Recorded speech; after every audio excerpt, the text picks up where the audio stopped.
Assalamualaikum, saya Hayatun Rosida dengan NIM 857525809, Universitas Terbuka UPJJ Bandung, Pokja Kota Banjar.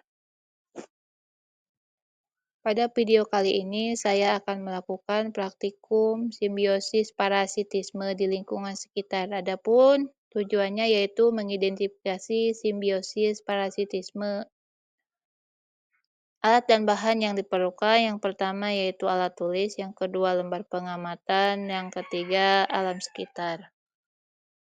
Langkah-langkahnya yang pertama yaitu siapkan alat dan bahan yang diperlukan, yang kedua pergilah ke lingkungan sekitar tempat tinggal, jika ada pergilah ke kebun atau hutan terdekat.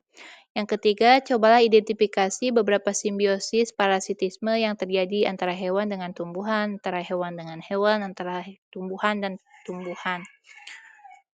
Yang keempat, temukan setidaknya 5 hubungan yang terjadi. Yang kelima, tuliskan hasil identifikasi Anda pada lembar kerja. Yang keenam, cobalah analisis makhluk hidup mana yang dirugikan, mana yang diuntungkan.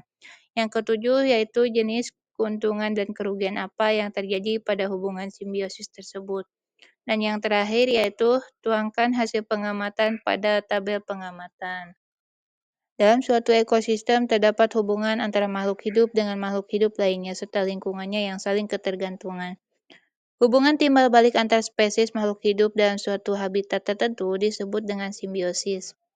Ada 3 jenis simbiosis, yaitu yang pertama mutualisme, yang kedua komensalisme, dan yang ketiga parasitisme. Apa sih itu simbiosis parasitisme? Yaitu hubungan antara dua organisme atau spesies yang mana satu pihak diuntungkan sedangkan pihak yang lainnya dirugikan. Untuk mengetahui contoh-contoh dari simbiosis parasitisme, kita akan melaksanakan praktikumnya. Hasil dari pengamatan saya yang pertama yang saya temukan yaitu hubungan antara siput dengan pohon pisang. Dalam hal ini, siput memperoleh keuntungan berupa makanan, yaitu daun-daun pohon pisang untuk menjaga kelangsungan hidupnya.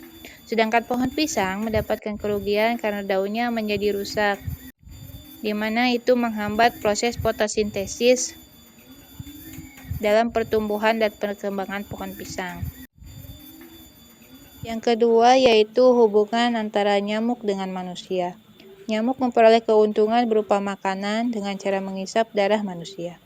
Sedangkan manusia dirugikan karena bagian tubuh yang dihisap oleh nyamuk menjadi gatal, bentol-bentol, kemerahan, dan berpotensi terjangkit suatu penyakit yang ditularkan oleh nyamuk. Yang ketiga yaitu hubungan antara kucing dengan kutu. Kutu memperoleh keuntungan berupa tempat tinggal di dalam bulu kucing dan makanan dengan cara menghisap darah kucing. Sedangkan kucing dirugikan karena darah kucing dihisap oleh kutu dan menimbulkan rasa gatal pada bagian tubuh kucing. Yang keempat yaitu hubungan ulat dan tumbuhan jeruk nipis. Ulat diuntungkan karena memperoleh makanan, yaitu daun jeruk nipis, sehingga kelangsungan hidupnya tetap terjaga. Namun, tanaman jeruk nipis dirugikan karena daunnya rusak dan bolong, sehingga menghambat proses fotosintesis dan mengganggu pertumbuhan tanaman jeruk nipis. Yang kelima yaitu hubungan antara kutu putih dan tanaman puri. Kutu putih merupakan pihak yang mendapatkan keuntungan karena memperoleh zat-zat makanan dari tanaman puring, sehingga ia terus bertahan hidup. Namun tanaman puring mendapatkan kerugian karena daun-daun pada tanamannya mengerut, menguning, busuk, dan layu. Semakin kutu putih berkembang biak, maka semakin banyak tanaman puring berpotensi kematian, karena volume sari makanannya semakin banyak diambil. Dari hasil pengamatan saya dapat disimpulkan ada 3 jenis simbiosis yang terjadi dalam hubungan antara organisme. Salah satunya adalah parasitisme. Simbiosis parasitisme terjadi pada hubungan antara dua jenis makhluk hidup yang berbeda, yang mana satu pihak diuntungkan sedangkan pihak yang lain dirugikan. Hubungan tersebut membawa keuntungan bagi kelangsungan hidup parasit dengan memperoleh sari makanan dalam jumlah banyak serta dalam kurun waktu tertentu. Keberadaan parasit dapat menyebabkan kematian bagi makhluk hidup yang ditumpanginya. Demikian hasil praktikum hari ini. Terima kasih. Semoga bermanfaat. Wassalamualaikum warahmatullahi wabarakatuh.